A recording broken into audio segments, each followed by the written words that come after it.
This podcast is brought to you by Blackaby Ministries International. To find out more, visit blackaby.org.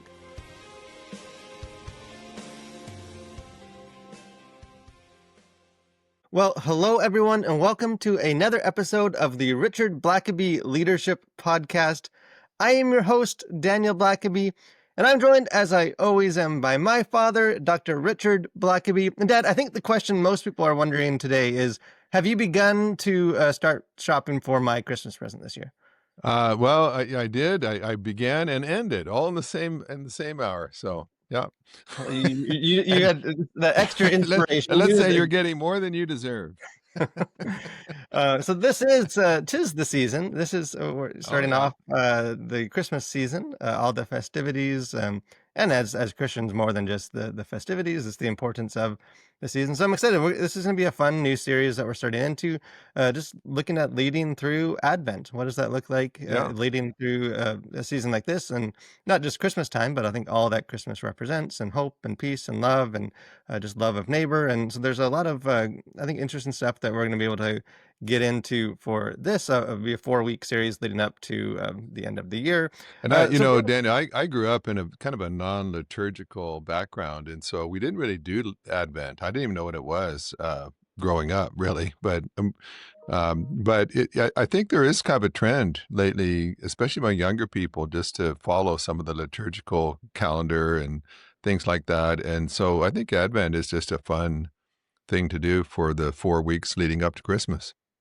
Yeah, because that is and I know, Dad, you were looking into some of this too, leading up to the series. But I know Advent, it can be different things. People maybe have different traditions related to it. I know just growing up in the churches that I've been a part of, we light the candles the 4 Sundays leading up to Advent, and really just, it's not just a ritual necessarily, but just being intentional to focus our attention on important aspects of sort of the Christmas story, the Christian, who Jesus was, what he came to do on earth. I know some of the research you looked into, because this is something that what began in like the 4th, 5th kind of century, and sort of over time became more. Like Jesus and the disciples didn't light Advent candles in the upper room, it kind of started later than that.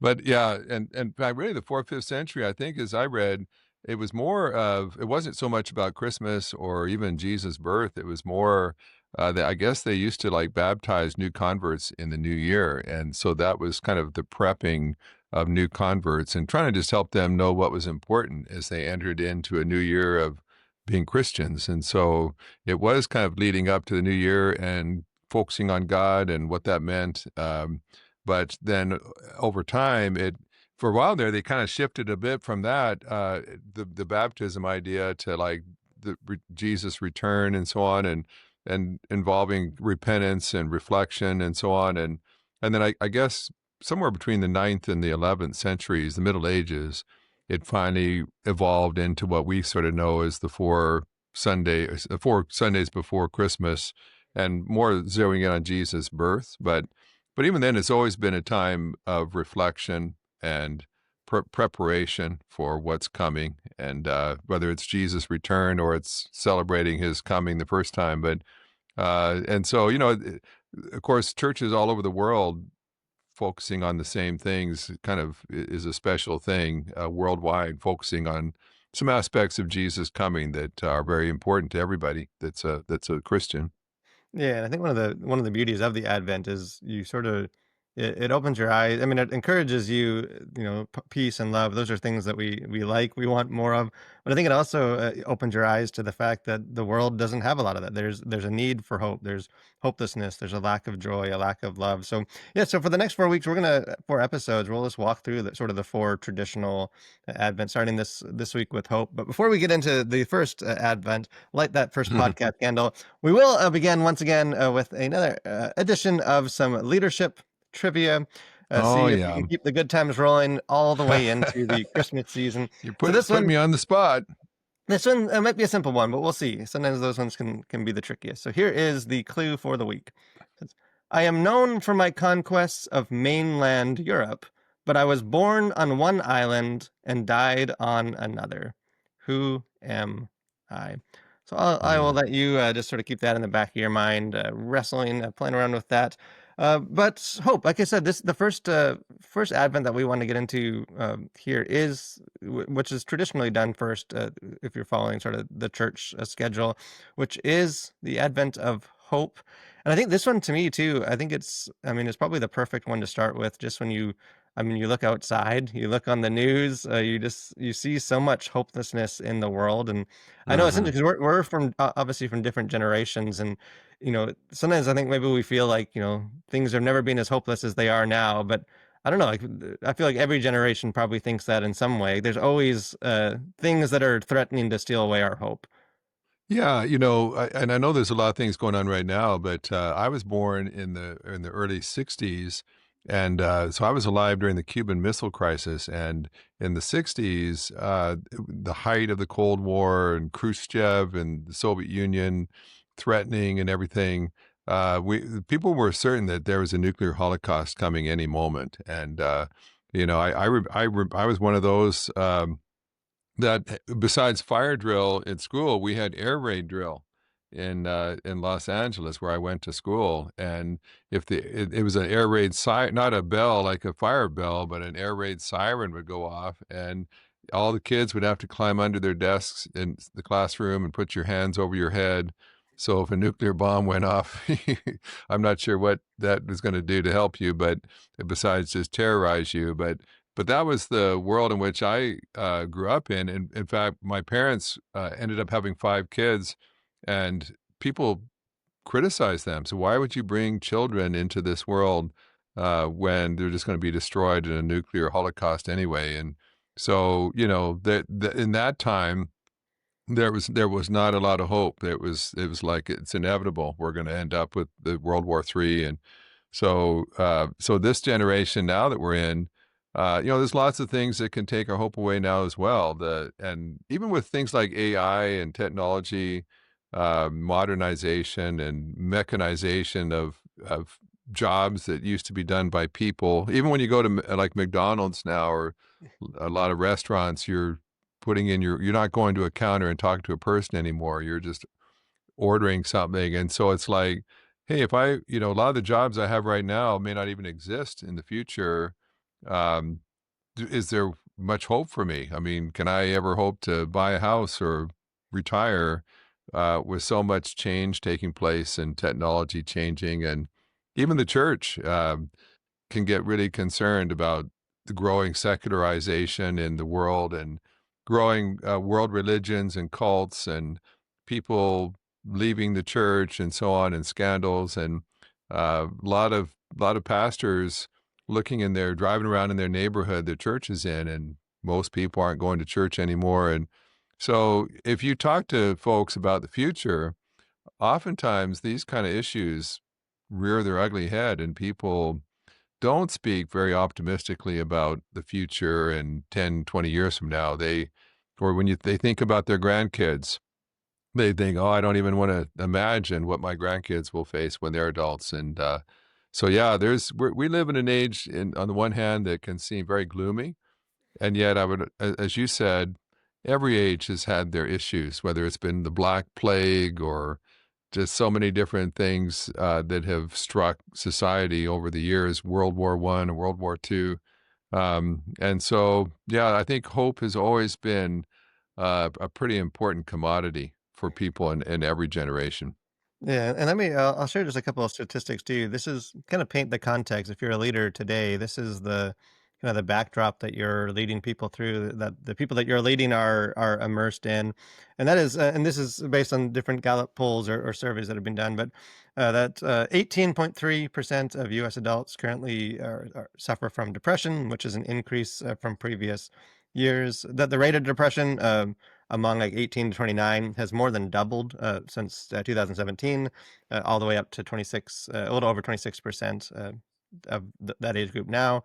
Lifetime, about 28.5 to 30% of adults will be diagnosed with depression at some point in their lifetime, and suicide, just especially, I know a lot of surveys among like young females has been on the rise, and seems which again really is just the ultimate act of hopelessness, of just, there's Yeah. no way out of this gloom that I'm in. So kind of with that backdrop, that like the lack of hopefulness in the world, what would you say to start, to a leader or someone that's leading in this context? Like, how do you even begin to lead in such a hopeless world? Well, and I think that's what's so great about the Bible is that much of the Bible was written in hopeless times, when the Jerusalem was surrounded by the enemy, when people had turned away, forsaken God, and judgment was coming, and the people of God were oppressed or enslaved, and so the Bible's not unfamiliar with a need for hope, and it's really chock full of hopeful messages. And the Bible never minimizes difficult times. It never says, "Oh, it's not so bad. You don't need to worry too much about this." It will acknowledge times are difficult, but the Bible tends to always look forward. The Bible will refer to the past. It'll build on the past, but the Bible doesn't aim at the past. It's always taking people forward and saying, your life right now may be very difficult, but there's still hope. God will act. A Messiah is coming. A deliverer is coming. And there's, of course, some great verses there. Romans 15:13, it says, may the God of hope, and I love that, to describe God as a God of hope, fill you with all joy and peace. And of course, that's what joy does. If you truly have hope, it leads to joy and peace as you trust in Him, so that you may overflow with hope by the power of the Holy Spirit. And then, of course, there's a beloved verse in Jeremiah 29:11 when it talks about the fact God has a plan for you. It says, plans to give you a hope and a future. And so, in that case, of course, these are people in exile. They've had a horrific experience being plucked up from their homeland, from Jerusalem, being marched hundreds of miles to a foreign country, and yet God says, "But no, there's still hope. It's not hopeless." And oftentimes, I think that's when angels come. Kind of one of the first things they're saying to people is, I know things are bad, but it's not hope. When God is present, nothing is ever hopeless.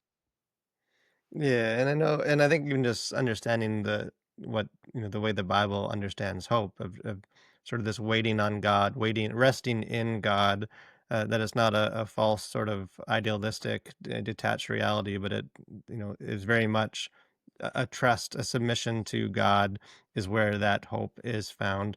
I know one of the things I've heard you say, Dad, just over the years is that, a leader can only lead in the time in which they live. This is, they're placed on earth at this time, in this moment, with this context. And, they can't change that, but they can maybe change how they approach that, how they rise or fall to that challenge. So, what are some of the ways, if, the backdrop of some of those sobering statistics? We know that God is a God of hope, and yet there's a world filled with people that don't seem to have hope. How can a leader begin to kind of guide their people, to find that hope? Yeah, and I think everyone is responsible ultimately for their own attitude. Uh, but at the same time, leaders particularly are stewards of their organization's attitude. So if you're a parent, all of your kids have got to choose their attitudes, but parents, that's kind of their responsibility to do everything they can to bring hope. If you're a pastor of a church that has declined and struggled for decades, the people in the pews may obviously be discouraged and wonder if there's any reason to even keep going as a church. But if you're called as the pastor, then that's really your responsibility to infuse hope into a hopeless people. And you lead a company, you're in management, and there's an economic downturn, there's layoffs, there's all kinds of political turmoil and uncertainty. Everyone else can be wringing their hands and giving up and being worried. But as the leader, you've got to model what it looks like to have hope. And of course, hope, what makes hope different than just wishful thinking. There's some people who just say, oh, it'll turn out. Well, I don't know if that's really a biblical sort of hope, because a biblical hope is always based in something. It's like faith. Faith is not just simply trusting with no basis whatsoever for trusting. You have faith because you know God and you know what God has said and what God's promised. And so because of some very foundational bedrock kinds of truths, you can have faith. And I would say that hope is the same thing. If you put your hope in God, well, then there's a very strong basis for having hope. If it's just if it's just hope in a cliche, well, then that's pretty flimsy. And so, I begin by just saying, as a leader, number one, you can't give to your people what you don't have. So if you're hopeless, there's no way you're going to infuse hope into your people. I literally knew of a pastor that was in a church that was dying, and he didn't have any hope. Like at one point, there actually was a couple that came forward in the altar call to join the church, and they hadn't had anybody join the church in a long time. And now this couple feels led to come and join. And the pastor actually discouraged them from joining and said, "There's no point in you joining this church because it's going to die."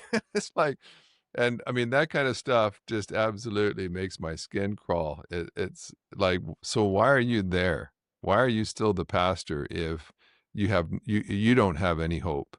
But there are people like that who hold leadership positions, and they some of them literally think that their role is to oversee the funeral of the organization. It's never going to turn around, but at least I'll be there to kind of help people grieve as we shut down and are no more. I would say there's just one of the worst things in all the world is a leader without hope. Because the people can maybe be forgiven or understood for them giving up hope. But if you're going to hold a leadership role, then you might be the only one left, but you've got to be the person who still believes. And then, of course, as you kind of mentioned, the key is then how do you transfer your hope to other people? How do you instill in them hope as well? If you're the only one, and there are certain things you can do, I think, that can transfer it. Hope can be contagious, but you have to do it in a certain way. And it does need to be caught in part. And then also, if you're basing your hope in something tangible and solid like God and what God's promised, what God has said, well, then you can share that with others and let them also begin to put their hope in that as well. Yeah, and I'm curious too. This someone for you that have led for many years in this, and being having had that task to help hopeless people while also trying to find hope yourself. Like I mentioned, the biblically, hope is sort of defined as a state almost of waiting, like expectant Yeah. waiting on God. I know leaders, at least good leaders, are typically men and women of action. That's what makes them great leaders, is they can take charge and make things happen. How do you balance those two things? How do you sort of lean in, kind of that expectant waiting on God, waiting on hope, while also, not just neglecting your duties and, being too overly passive? Like how do you sort of unravel some of that tension? Yeah. And, that is one of the things that I think is distinctive about religious, Christian hope or Christian faith. Because I've known some people that maybe they were a pastor of a church that was dying, and they kept hoping right till the funeral that God would intervene and God would save their church, and they kept hoping but they didn't do anything. And biblically, if you really hope, if you have placed, hope is not just wishful thinking. Hope is a confidence that God is going to do something. There's an optimism about the future because you know God. And so if you're expecting God to do something, then I mean you don't know when, you don't necessarily know how, but you just try, God. And so you it's one thing to say, well, I hope so, I hope something will change. Whereas biblically, you place your hope in someone, and so you put your hope in God because you know He's reliable, He's trustworthy, and if you really have put your hope in God and you're expecting God to do something, then you act upon it. If you know God's going to turn your church around, your company around, your family around, well, then you start responding to that. You can't necessarily do everything until God has done his part, but you can be preparing, you can be laying the foundation, you can be getting ready and doing whatever you can so that the moment that God does what you've been hoping for, you're ready to get out the gate and be hitting the ground running. And so it is waiting in one sense because there's some things that God's going to need to do, or that the economy is going to have to turn around, or some things are going to have to become more positive. Um, but there are some things that you can do in getting ready for that, expecting it to happen. And so, and it's interesting because there's some, there's some writing, there's some psychology that says, like, there were some survivors in the Holocaust, in the extermination camps, and they said some of the folks that had the hardest time was that they kept hoping, and then they kept being disappointed, and that actually people that just gave up hope um, did better. And but I would say in that case there wasn't necessarily a lot to hope for. So if there's no basis for hope, then then it could be frustrating and disappointing when you do keep hoping. And so, but if you're putting your hope in someone who is reliable, is trustworthy, well, then that's very different. And so, God doesn't disappoint. And of course, you can hope on what you want to see happen, and God is not obligated to give you what you hope for.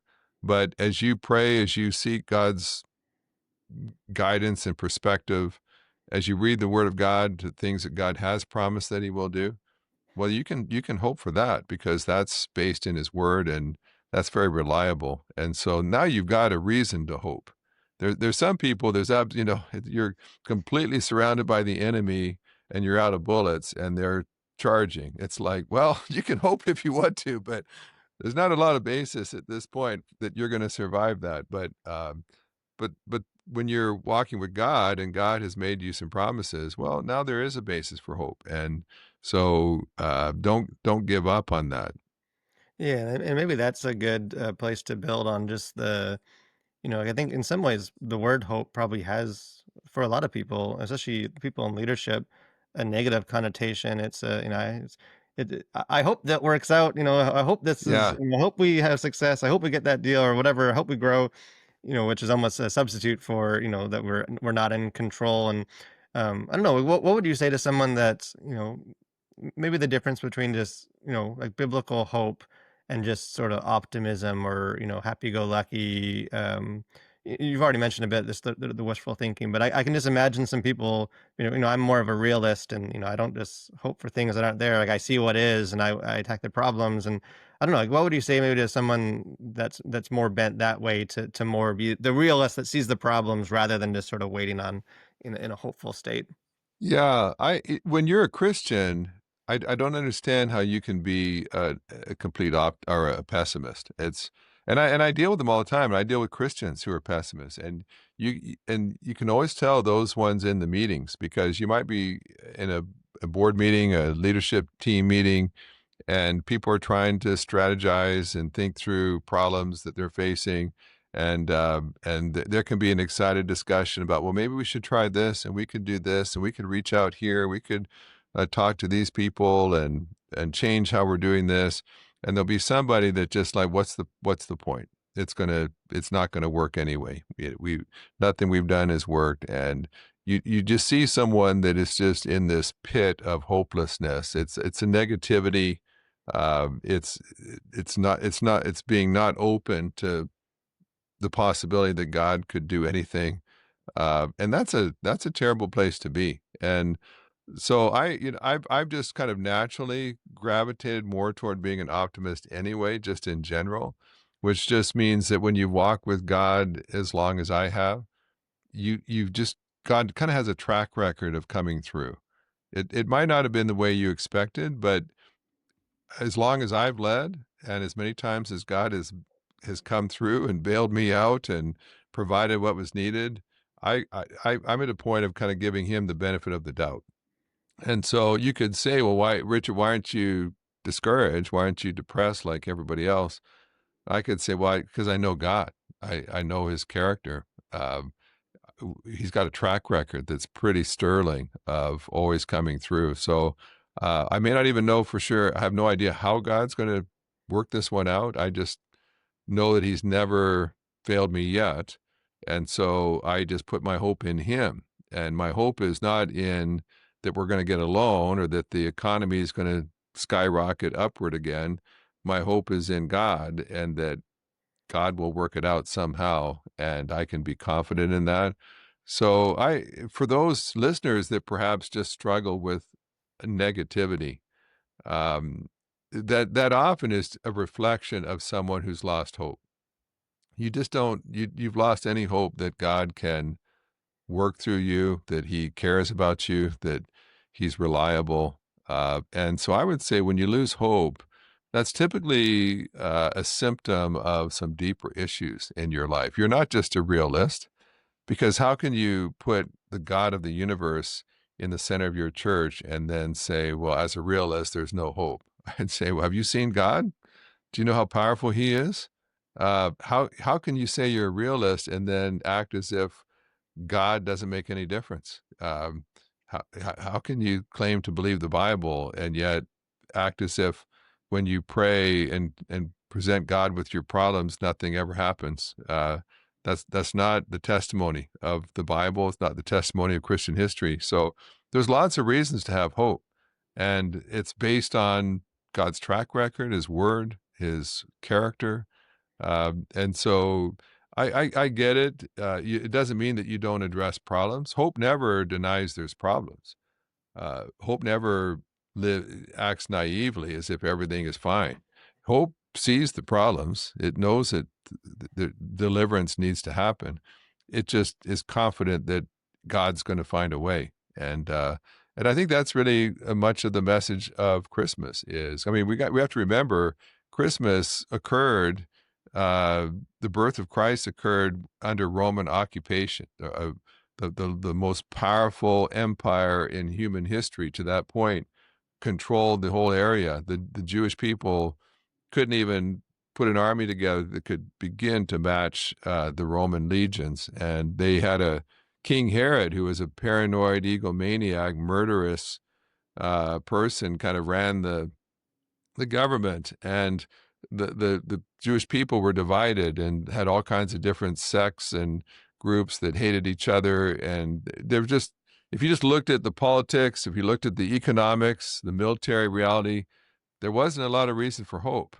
And then the angels appear and share the good news that when God is present, it doesn't matter how bad your circumstances are, there's always reason for hope then.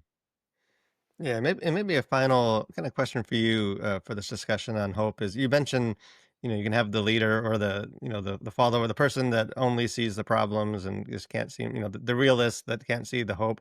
Maybe to end, just sort of the other side of that coin of, I think there's been a lot of hurt and just disappointed people based on leaders that have offered, a false sense of hope and, all they could, things might be falling around, crumbling around them, but they just kept offering, sunshine and rainbows and everything's going to be okay. And I think there's just a lot of, deep hurts from people that just weren't able to deliver or just disillusionment with institutions like the church or politics or whatever the context is. How can a leader kind of balance, instilling people with hope, clinging on to that hope, and especially as a Christian, the biblical hope, while also being, truthful and transparent about, the fact that there are real struggles and maybe things aren't going as well as they would like. Yeah, I'd say don't uh, work with cliches. Don't just state things that aren't based on reality or fact or God's word. Be honest about what you're putting your hope in. Don't play games. Don't talk like, yeah, I'm sure that by next week things should all be fine. But you have no basis for that. There's no, you're not, you're just saying what people want to hear. And too many politicians have done that. They offer the same false hope every election, and then nothing ever changes. And after a while, people just don't trust you anymore. Base your hope on something that is factual, that is true. don't overpromise. Hope doesn't necessarily know the timetable of God. It may be a long time, but and just base your hope on God and His activity, because sometimes God doesn't necessarily remove the hardship that we're facing, but God does. He is present, and He brings comfort, and He can bring joy. Even in the midst of difficult times, He can grow our character, our Christ likeness. And so sometimes you have to come back and say, our primary problem here is not yet resolved, but look at all that God is doing, and look at all that we anticipate God's going to do. There's a lot of good, even in the midst of this, that we can have hope for. Our hope is not that all of our problems go away, but that God will be with us through them all, and we will grow, and we will be comforted, and we will be closer to God than we were before. And so be careful about what you claim to hope for. Base it on something, and do it with integrity. Leaders, of course, leaders want to cheer people up. Leaders want people to regain their confidence, and so sometimes the temptation is make some false, empty promises, offer a false hope that's not based on anything, and that always falls through. The wheels always come off on that. So don't even go there. Just don't overpromise, but just keep it God-centered. It's hard to overpromise on God. You don't know for sure what He'll do, but that He will do something is pretty clear. So don't go beyond what God has said or what He's promised, and keep it focused on Him and not on just the problem. If you focus on the problem, then you what are you going to promise for? I think that problem should be over by next Tuesday. Well, you don't have any basis for that, but you can have confidence that next Tuesday God will be on His throne, and God will still love you, and God will still be present, and in God's presence there's fullness of joy. So there's lots of things I can promise for next Tuesday, but it's based on God. It's not based on just the problem going away. So be careful with that. Have hope that involves integrity. And so, and that's a powerful. You don't need to beef up hope and say, yeah, well, this is based on God, but I want to beef that up some more. No, God's enough. Just base your hope on God, and that's going to be solid, and it won't disappoint.